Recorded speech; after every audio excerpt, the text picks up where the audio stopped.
Hey, hello everyone, it's BK from Want This Stuff. I'm going to do a quick deck tech here for the new Commander 2016 deck.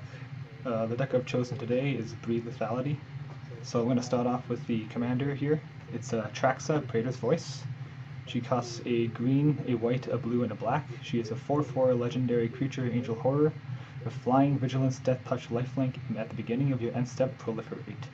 So what that means is you choose any number of permanents and or players with counters on them, and then give each another counter of the kind already there. So this could be 1/1 counters. Players can have counters such as experience counters or infect counters, or even planeswalker loyalty counters. So already she seems pretty good on the surface. A 4/4 with those keyword abilities is already a pretty powerful card. And she's got a lot of build around me potential, so we're just gonna open in and see some of the new cards. Check them out.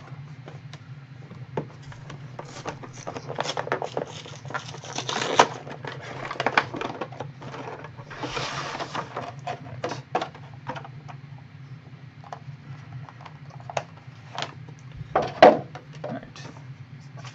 So I give a commander deck from the small little box, a little bit of a rules thing to get people knowing. The first thing you'll notice too, with a lot of these new commander decks, is that the commanders themselves and the cards inside them, the legendary creatures, the 4 that I present, are foils, which is actually pretty cool because they haven't really done that with any of the commander decks. So we'll go over some of the other ones that come in here. We'll start off with Ashai, Ojutai Dragonspeaker. It is a legendary creature, bird monk. 1/1 creature, flying. Whenever an opponent casts a spell, put a 1/1 counter on Ashai Ojutai Dragonspeaker. And she's got the ability Partner, which means you can have 2 commanders as long as both the commanders have a partner. So we'll go look at another one. Rayhan, Last of the Abzan. Legendary creature, human warrior, is a 0/0. Rayhan, the Last of the Abzan, enters the battlefield with 3 1/1 counters on it. When a creature you control dies or is put into the command zone, if it had 1 or more 1/1 counters on it, you may put that many 1/1 counters on target creature. So essentially this is a lot like the ability Modular was back in the Mirrodin block. So, and what's really cool about it too is that the creature can die, go to the command zone, and distribute its 1/1 counters onto another creature you control. And then our last one is Ikra Shadiki, the Usurper. Legendary creature, Naga Wizard, 3/7 with Menace. Whenever a creature you control deals combat damage to a player, you gain life equal to that creature's toughness. And all 3 of these creatures here have the ability Partner, so you could mix and match them within each other. So you could play a 4-color deck using Rayhan and Ashai, or you could just play a green-black deck using both Ikra and Shadiki, or mix some of the other commanders with other partners from the other commander sets. So we're going to go through some of the other cards here too. So, commander decks generally come with tokens. They're usually 2-sided, so it'll have all the tokens you need for the decks that are going to be making. Spirit tokens, bird tokens, saplings, germs. So we'll see what the cards are in here. We've got Festive Creep, Hummingbird, Absent Falconer, Borzov Advocates. This one's a new one here. At the beginning of your upkeep, each player may put 2 1/1 counters on a creature he or she controls. If a player does, that creature or that player, the creature's player controls can't attack you or planeswalkers you control until your next turn. So it's kind of a group huggy effect, but it also makes it so that they can't attack you. So generally you're going to be getting the benefit because you can also choose to put counters on your creatures.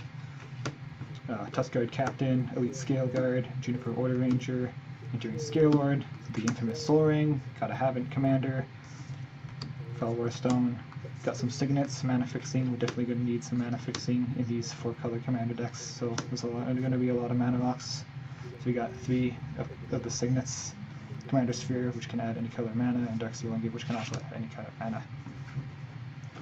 Got Brave the Sands, Bread for the Hunt, Disdainful Stroke, Solidarity Heroes. So you can already see that there is a big +1/+1 counter theme going on here, which is fading with all the legendary creatures that are in the deck. Traxa proliferates, Ashaya gets 1/1 counters based on the opponent's casting spells, and Rayhan just generally synergizes with anything with 1/1 counters. Cryptophyresis is another new card, instant, 3 mana, 2 and a blue. Gain control of target equipment, and then create a 0/0 black germ creature token and attach the equipment to it. It's a pretty cool effect. Inspiring Call, Mortify, Putrefy, just some good solid removal spells. Ancient Excavation. Instant, draw cards equal to the number of cards in your hand and discard a card for each card drawn this way. And it has basic land cycling too, which means you can discard it and set your library for a basic land. Very important that you hit all your colors with these 4-color commander decks. Silver Reclamation. Instant, exile 2 artifacts and or enchantments. This is a very good effect. It's a lot like the card Return to Dust from Time Spiral, in that having your choice of 2 artifacts and enchantments to remove will generally stop a lot of people's strategies from happening, so I really like effects like this. Tethered's Gambit, another proliferate card, works really well with +1/+1 counters or planeswalkers, or if you want to be that guy, Infect. Crystalline Crawler, here's a new one. It's got Converge, it's a 4/4 for 1. It converges, enters the battlefield with a +1/+1 counter on it for each color of mana spent to cast it. So, generally it's going to be a 5/5 for 4 if you use all 4 colors of mana. And you can remove a counter from Crystalline Crawler to add 1 mana of any color to your mana pool. So this is just an activation effect of removing 1 counter, so you could potentially have a lot of mana for the next turn if you manage to keep Crystalline Crawler in play for a full turn. And it's also got tap to put a 1/1 counter on it. So generally you're never going to run out of 1/1 counters or run out of mana with this guy. Very solid card. Speaking of solid cards, Deep Glow Skate. It's a 5 mana, 4 and a blue, 3/3. When it enters the battlefield, double the number of each kind of counter any number of target permanents. This card is bonkers. This card is basically, it'll allow you to, if you play in a Planeswalker deck, it will allow you to play your Planeswalkers a turn, play this guy, and probably be able to ultimate your Planeswalkers. It's like a one-time doubling season effect that happens immediately. So you know you're going to have a lot of value out of that. Likely end the game in a lot of scenarios. Duel Suresh, this one's pretty cool too. It's kind of like Blood Mist from Eldritch Moon, except they cost 1 cheap, is in white, and so when one or more creatures attack, you may have target attacking creature gain double strike for them to turn. So how this could work is if one of your opponents attacks a different opponent, you can choose to give one of the creatures double strike and kind of use their creatures to your advantage. Okay. Manifold Insights, reveal the top 10 cards of your library, starting with the next opponent in turn order, so this one's a little bit complicated. Each opponent chooses a different non-land card from among them. Put the chosen cards into your hand and the rest in the bottom of your library in random order. This seems like a very powerful effect, and in a multiplayer game with like 3 or more players, this will draw you 3 cards and will likely be a very good card. Later in the game, when players are eliminated, it starts to have some diminishing returns. But in the early games, I think this card is pretty good, actually. Sublime Exhalation, it's got Undaunted, it's the first Undaunted spell we've seen so far. So it costs 1 less to cast for each opponent. So it's cost 7 mana initially, so if you're playing against 3 other players, well, now it only costs 4 mana, and it's Destroy All Creatures. So pretty much Day of Judgment most of the time. Good effect, generally want to have it in Commander. Master Biomancer, Colonian Hydra, Gade, Guru Spores, Scavenging Ooze.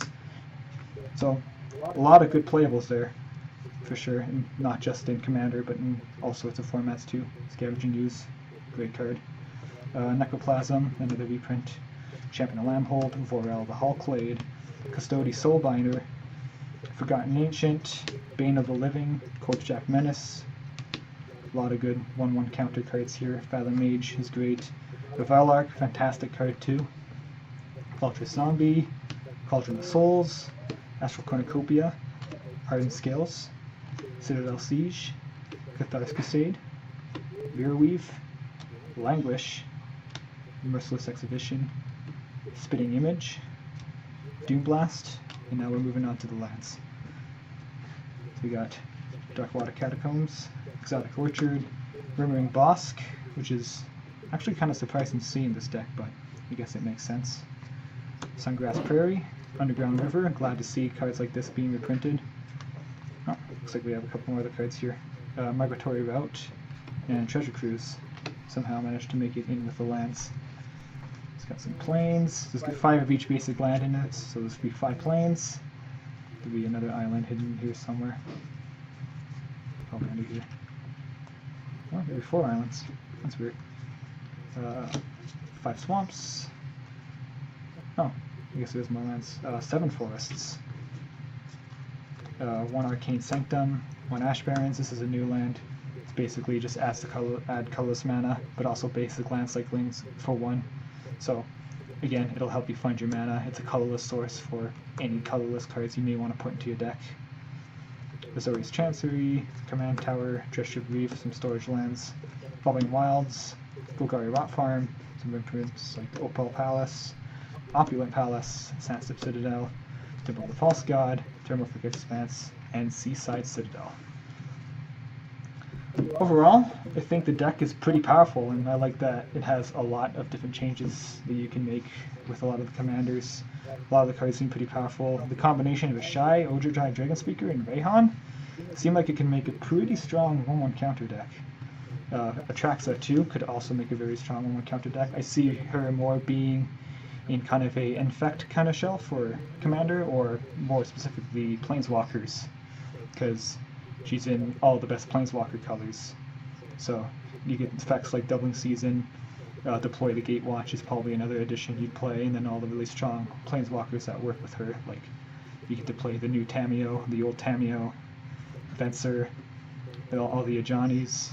I think Super Friends with her would probably be a good safe bet to play, customizing your deck in the future. Anyway, I would like to thank everybody for watching, so taking the time. This has been Klein, signing out.